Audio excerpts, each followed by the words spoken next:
What's up, everyone? Kevin Allen here, aka the Geek from DFS Army, and this is your NFL FanDuel Week 7 First Look lineup.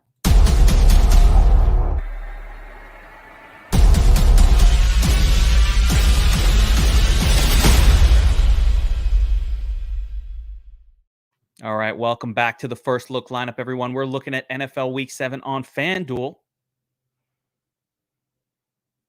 Not as much value this week as we've had in the past, or certainly not like what we had last week with all the free squares and all of that awesomeness. So it's a little bit more challenging to make some lineups this week.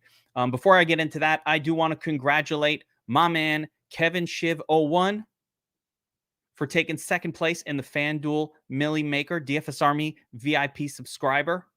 Second place, 150K. Nice work, my man. What a lineup right here. I love it. He took the free square, Darrell Williams. I believe he was in our first look lineup alongside with Darrell Henderson last week. So great starting pairing. Followed, sharp advice. Hopefully my advice by fading Kareem Hunt. Played Jonathan Taylor in his place.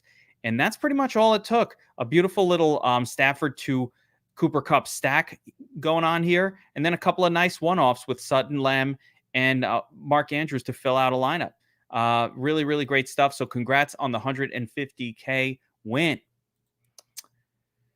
All right, the other thing I want to mention is NBA season is here. And if you are not currently subscribed at DFS Army, this is a great time. We've got a promo code for new subscribers only. Promo code TIPOFF gets you 50% off DFS Army VIP subscribership for your first month. One of the great things we do with NBA, of course, we have the Domination Station Optimizer. We've got our sim models. And my favorite thing that we do is really the news and notes section, where we're just in Discord on top of news and notes. First, you get a giant news and notes of the day, sort of initial write-up. And then as late scratches happen, we're all over it, letting you know who was scratched, who the replacement is. Really the most important part of NBA. I don't know how anybody could play NBA without it. Of course, we have our team of DFS pros giving out their core plays, GPP plays, cash plays, all that good stuff. So get signed up as VIP. NFL going strong. NBA starting up. It's worth it. If you play these sports and you don't want to suck, get signed up. You will be better. You will hopefully lose less money than you're losing now, or win more money than you are. Listen, we can't turn a complete loser into a winner, but maybe we can help you lose less. That's something. Anyway, let's take a look at NFL Week 7. So, once again, I've got the Domination Station Optimizer open with our game tiles. Remember that green is good, red is bad, and we want to take a look at which games really pop this week. And there's another obvious one, just like last week. There's another really, really obvious game this week to target. And of course, it's Kansas City, Tennessee. Tennessee coming off the big win last night. They're not that good of a team, but we actually gave out the Tennessee plus 6.5 bet. It felt like that spot where they were going to play close. Now you've got the Chiefs on the road as 4.5-point favorites, 56.5-point total game. This game screams fantasy goodness. So we're going to try to squeeze pieces from this game into our lineups. Derrick Henry, unstoppable. Running back for KC, probably a good spot this week. Maybe Darrell Williams, I'm assuming it will be again. Of course, Kelsey hurt the hand, seemed to be okay last week, so we'll monitor that. Tyreek Hill, always awesome. So a lot of great pieces from this game to target. Julio hurt the hammy. That means A.J. Brown might be elevated again to a more voluminous role. And then we might even consider some of those backup wide receivers from the Titans here. Not in the first look, but maybe as the week progresses, as we try to get a lot of exposure to that specific game. So, that's the one that stands out the most, guys. There's a massive gap between this game and the next best, which appears to be just Rams onslaught, just putting a beat down. Last week we talked about it. Matt Stafford could just be styling out there against the Giants, and he did style, and that wound up being the best situation. The Rams have the highest team total on the slate, so they are expected to score the most points of any team, But the flip side is that does not appear to be a competitive game. So definitely not a game stacking situation. It's more of a, hey, do we want to go back to Stafford to Cup for more, for more smashing? So that's a game to keep in mind. Interesting game here is the Falcons Dolphins. I think it's going to go really under the radar, but there are some cheap pieces on both of these teams that can be added to lineups. Two pretty mediocre to bad defenses. So sure, I mean, Calvin Ridley comes back this week. Kyle Pitts. Kylie Pitter. That's what I like to call him. Calvin Ridley, don't know what's up with that dude, except we do know guys getting 14, 13, 12 targets a game. I'm going right back to it. Ridley, stud, coming off a bunch of duds. Going right back to that. Love that. Flip side is Tua, probably playable here. Looked great last week. Similarly bad defensive team. He's got great chemistry with Jalen Waddle. And even Mike Gesicki's been tearing shit up. So both of those guys are in play with Tua. Bring it back with Calvin Ridley. That's a stack right there. I don't know if we'll do it for the first look. But that's a stack right there potentially. Giants game, really not loving this game total, but Chuba Hubbard is supposedly going to be getting lots of extra carries, or that's what the coach is saying. Matt Rule, we'll see if that happens. Bengals, Ravens, I don't really love this one too much. On the Bengals side, Ravens a good defense. We saw what happened to Herbert last week against the Ravens. But, the Ravens side of this game is somewhat interesting. This is a pass right here. Patriots, Jets, just gross.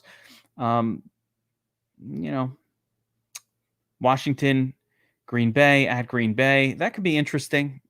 Could get some pieces from this game. Do we want to play Devontae Adams? Probably, if we can afford him. This game really stands out. Eagles, Raiders, it's 48.5-point total. What I like about it is the close spread.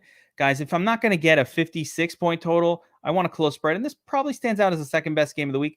I think there's a lot of fantasy goodness potentially coming out of this Raiders-Eagles game on both sides of it. Hank Ruggs been kicking ass, deep passes, doesn't cost a lot on any site. Darren Waller's always in play. Eagles side, we've got Goddard with no Ertz anymore. That's helpful. And Devonta Smith has been looking pretty good. So between those two with Jalen Hurts, there's a lot of goodness potentially coming out of this game. So with all that being said, let's get into it. FanDuel NFL Week 1 first look lineup. So let's take a look and see if we can find any running backs that really pop. I feel like I want to play Derrick Henry even at 11K. Look at Cordero Patterson at 8K. What? This is the first look. I'm first looking at it, and that price is ridiculous. I'm sorry. I love you, Cordero. We had great times together, but now that you're 8K, it's time to part ways. Not doing that. Derrick Henry. Let's see if we can afford a lineup with Derrick Henry. So let's scroll on down the running back column and see who else might fit here. Even if Damien Williams. So, all right. So let's take a look at the Chicago situation with Herbert, Montgomery, and Damien Williams. The reality is, does Herbert stand out if Damien Williams is still out again this week? He definitely does from a volume perspective, but this matchup is not the best at all. Tampa's not the kind of team you really want to play running backs against, so I'm going to avoid that one. Devontae Booker is still cheap, but you know who I like? And hey, here we go. We need some salary savings to afford Derrick Henry. I'm going to put in J.D. McKissick because Antonio Gibson probably going to be out this week. What about D'Ernest? Let's see where this guy is priced. Hold on. Is he even on this slate? Let's see. D'Ernest. Cleveland on the slate? No. Okay. No Cleveland. No D'Ernest Johnson this week, guys, for us.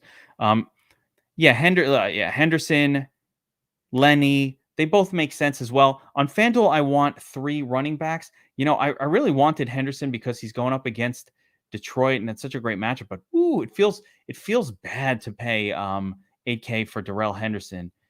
Doesn't feel good. I think Uncle Lenny is probably playable at 7K. Chicago defense, pretty good, but Lenny's been doing his thing. You could probably play Josh Jacobs here as well. Darrell Williams.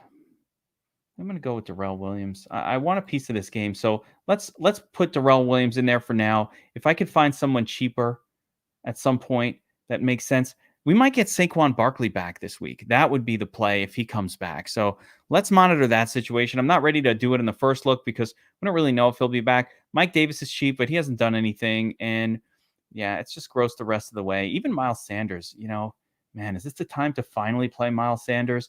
It might be. It's a good matchup. So let's keep Miles Sanders in mind this week as well. Devonta Freeman might be the only running back if Lats Murray. He might be the starting running back for Baltimore. So another, quote, keep in mind situation there, but nothing I want to pull the trigger on right now. So let's go with our trio. I wanted to fit Derrick Henry in here, then J.D. McKissic and Darrell Williams to round it off. All right, let's talk quarterback. And we've got Mahomes up top here. Let's see where Ryan Tannehill is relative to Mahomes. So Mahomes is 8,800 in a smash spot, in a historic smash spot. It's got that high floor, but it feels like a cop-out every time you play Mahomes. Yeah, Drake is a little chasey, guys. I'm not down with the D. I'm not down with the Dreezy. Feels a little too chasey with Josh Jacobs still in the game. So I'm not doing that here. Ryan Tannehill's interesting. Let's see how low we can go at quarterback and still feel comfortable. I still like Justin Fields as a crazy ass, contrarian player, whatever you want to call that. But as far as QB, I don't mind Tua down here at 7,100 as a playable quarterback in tournaments. Yeah, I mean, Stafford's definitely going to be styling.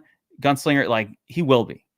I'm just like, am I really going to pay 8,100 when, I can get it done with the legs? I got crazy legs Murray. I got Mahomes. I've got Jalen Hurts right here. So it's hard to pull that trigger for me. I think I kind of like Jalen Hurts, but I'm going to go. They're also close together in salary on FanDuel. Yeah, I mean, Goff sucks. That's why I did that. And it's not going to make Goff be any better. Goff is Goff. He is who he is.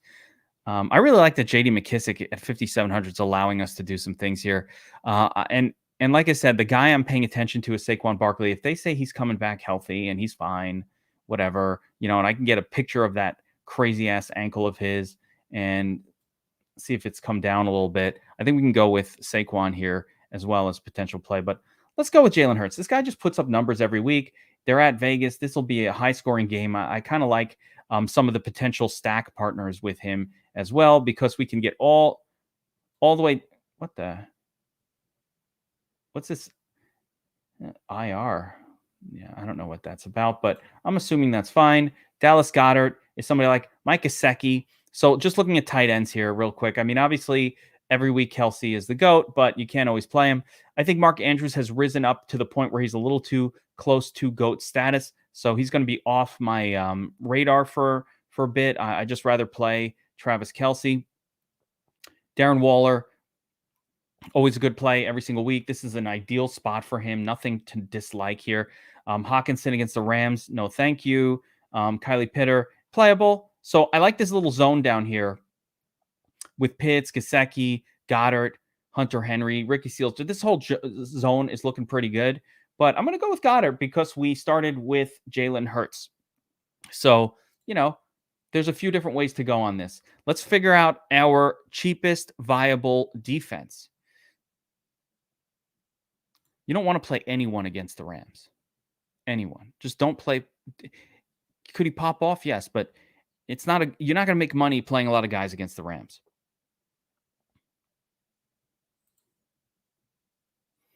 Yeah, Stafford could style. It's definitely on point for our tournaments this week, but I don't know if I'm going to use that as a primary. I'm trying to build more of like a primary chalky kind of approach in the first look. Just who might be the best plays at every position that I could fit in, but usually have to start cheap and move our way up. So let's see who's the cheapest viable deep. We can't play Houston and Arizona. We can't play Detroit. We cannot play Tennessee.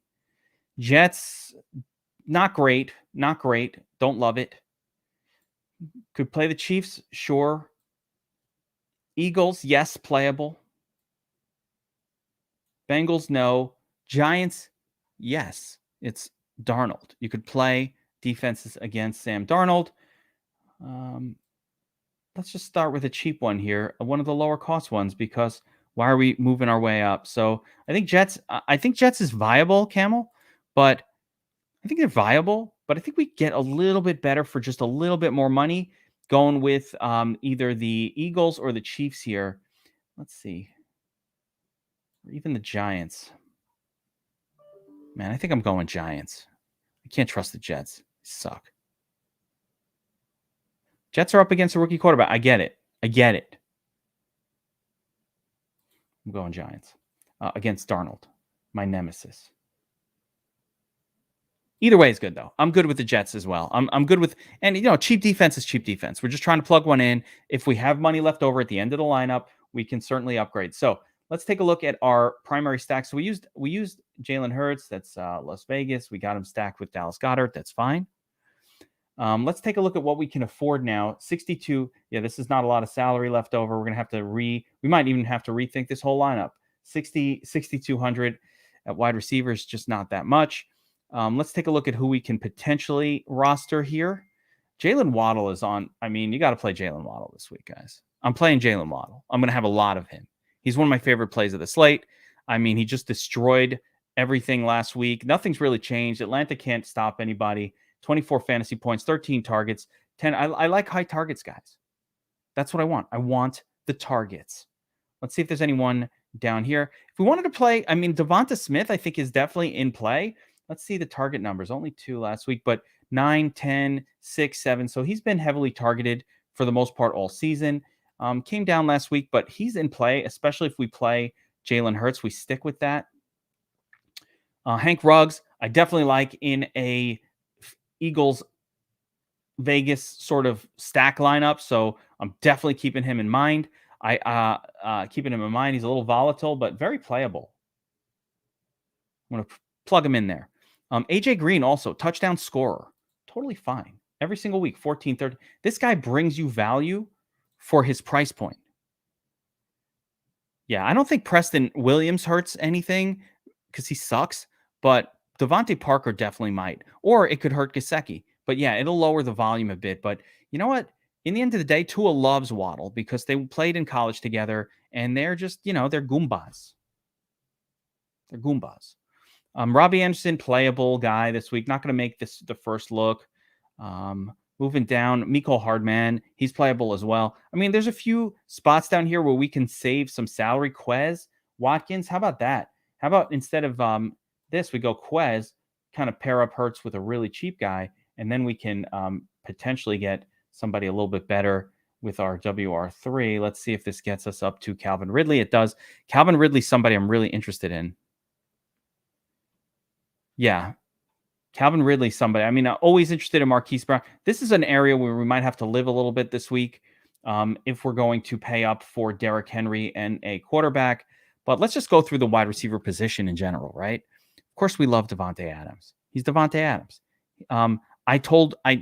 We were lucky. We got off of Davante Adams last week at DFS Army because Chicago has just owned this guy. But that's a divisional rival that knows how to specifically game plan about taking Davante Adams out of the game. They do it every time in Chicago. So we knew to stay away, right? Cooper Kupp smashed. And if he styles like we think he might style here with Stafford, he's going to do his thing again. And he's been kicking ass and taking names. As far as some of the rest of these names, I'm not down with Cordero. Tyreek Hill, great. I mean, especially in the lineups we're going to build around that specific game. Of course, we want to get Tyreek Hill in there with Pat Mahomes and, Ryan Tannehill and just players around that game. So I'm definitely down with him. I think the play here is Calvin Ridley, though. What I like about Calvin Ridley is look at all these targets, 10, 11, 13. Just targets, lots of it hasn't led to a lot of production yet, but that's just variance that's going to come around. So I think I'm going to plug in Calvin Ridley here. We're going to pull out Quez because honestly, I think we can do better than Quez. I'm going to go with AJ Green, get a little more floor. I think that's a decent enough approach to this slate here. So for a first look FanDuel lineup, let's call it Jalen Hurts, Derrick Henry, J.D. McKissic. Of course, Derrick Henry just being the guy. We got to play Derrick Henry now. 2-3 touchdowns every week. Potential for that here. Jalen Hurts, running quarterback. Nothing wrong there. We could switch up Jalen Hurts with Tannehill and add in A.J. Brown and change up some things. But we've got Jalen Hurts paired up with Dallas Goedert. That's fine by me. With Henry, we're actually bringing it back around with Darrell Williams. So both running backs in that game. Really interesting. Dallas Goedert going to get the solo work at tight end with Zach Ertz gone. So hopefully that means a spike in targets for him. 5,900, pretty inexpensive. Lots of other options at tight end to go with around the salary range. So we could really treat that a lot of different ways. Jalen Waddle, target machine with Tua Tagovailoa last week. I think it continues. And, of course, who else? And A.J. Green, just a high floor kind of okay play to plug in. Touchdown upside. That's what we want on FanDuel. Lots of touchdown equity. So really interesting week. I think it's going to be fascinating just trying to find the value to fit in a lot of these studs. Because like I said, I mean, you want Hill, you want Adams, you want Kupp in some lineups. Even DJ Moore is fine. Antonio Brown priced up now. So we're not going to be able to do that much with him. Yeah, that's a great question. So on FanDuel, in order for a tournament winning lineup to hit a tournament winning lineup, our goal is 3x or 3.5x. But for an 11K player, it could really be 2.5x. So for Henry, he needs to score close to 30 fantasy points to pay off the value. But in fairness to Henry, yeah, I mean, he does that a lot. So it's not like that's such a stretch. If he gets you 22 to 25, like something like this, it's kind of cash value, but didn't bring you probably a tournament win. But if he's bringing us anywhere 30 plus, that's tournament win levels. And you just can't not play a guy on FanDuel who can get you 30 points.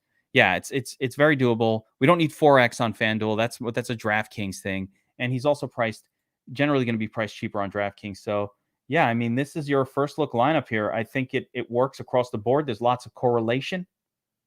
Look at this correlation. Waddle, Ridley, that's correlation. That's how you want to build your lineups. Henry, Darrell Williams, then Hurts with Goddard. We could probably plug in Hank Ruggs here and get even. You know what? Let's make it more correlated. We'll put Ruggs in there. Can I get... there he is. All right, so in order to get to Ruggs, I'm going to do it. Fuck it. Let's make it fully correlated. Let's get all of the correlations in there. Going to do that. That kind of means we either need to go to the Eagles or Jets defense. There it is. So now you get your Jets defense, my man. Some other tight ends. All right, so I'll just go through the tight end position a little bit here. Yeah, I mean, I think up top, it's just Kelsey on FanDuel. We can't play Andrews. He's too close to Kelsey, so it becomes just like a tournament contrarian play. But, he could pop in tournaments. But Kelsey would be the prime target, of course. Unless that hand is messed up, you just want to pay up for Kelsey. Waller, weird salary level. But if I can't afford these guys, I mean, Waller's the next best by far, and Eagles have been very bad against tight ends. So certainly somebody I'm going to be interested in. Hawkinson against the Rams, that's a no. Kylie Pitter, yeah, he's playable here against Miami. I think his targets were amazing last week, but we have to see if he can keep that up. They don't have that many other people. Actually, I will keep Kyler Pitts. I think is actually a very good play here. As I think about it, he's sort of breaking out. These younger players, as weeks pass in the NFL, they get better, right? They're rookies, so they learn more and they get better. So Kyle Pitts, we have to expect not necessarily, we can't look back so much at his production. We really have to just assume he's picking up his involvement week after week. Look at all the targets for Mike Gesicki, 9, 7, 6, 12. He's been a little volatile, but technically he's getting a lot more looks than Goddard so far. Again, Goddard's more of a play on Zach Ertz being gone than anything else. A lot of these tight ends are really viable. Hunter Henry's been looking just fine. The volume hasn't been incredible, but he's scoring a lot of touchdowns. They don't have a lot of touchdown scorers in New England, so he tends to get a few of those. Higbee, I think, is finally priced correctly on FanDuel, down to 5,500. He hasn't been a target hog, but he's very playable each week. He's the starter. Ricky Seals-Jones been killing it, so lots of targets each week. He's fine. More of a FanDuel, more of a DraftKings play for me. Bobby Tunyon can catch a touchdown. So lots of viable tight ends this week. If I have to narrow down my primaries, it's Kelsey if I'm paying up, Waller if I'm going middling. Waller would be my second favorite because the salary. And then down here, it's any of these guys. So Pitts, Gesicki, Goddard, they're all kind of similar.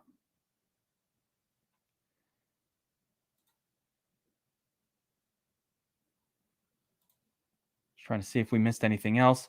Nope, that's going to do it. All right, that'll do it for our FanDuel NFL Week 7 first look lineup. Like I said, reminder, if you didn't hear at the beginning, NBA kickoff is nigh. And DFS Army has got it covered for you. We're doing 50% off your first month of DFS Army VIP subscriber. That's covers all sports, not just NBA. Every sport, NFL, NBA, NASCAR, college football. Our college football alone is spectacular. If you're in a place that allows you to play college football, it's amazing. College football, golf, all the sports that we cover, even tennis, soccer, hockey. Hockey, is that even a sport? NHL, we got that covered too. All for one low price. VIP is $69.99. Gets everything, including the chat, the cheat sheets, the optimizer, all the research stations, everything we do. And for new subscribers this month only, for the next week, use promo code KICKOFF. It's half off the first month's dues. So you want to do that if you've been waiting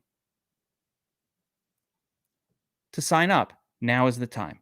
All right. Good luck this week, everyone. I will see you back here later for the DraftKings first look lineup, and for you FanDuel only guys, probably on Thursday for the Showdown breakdown. Good luck this week, everyone.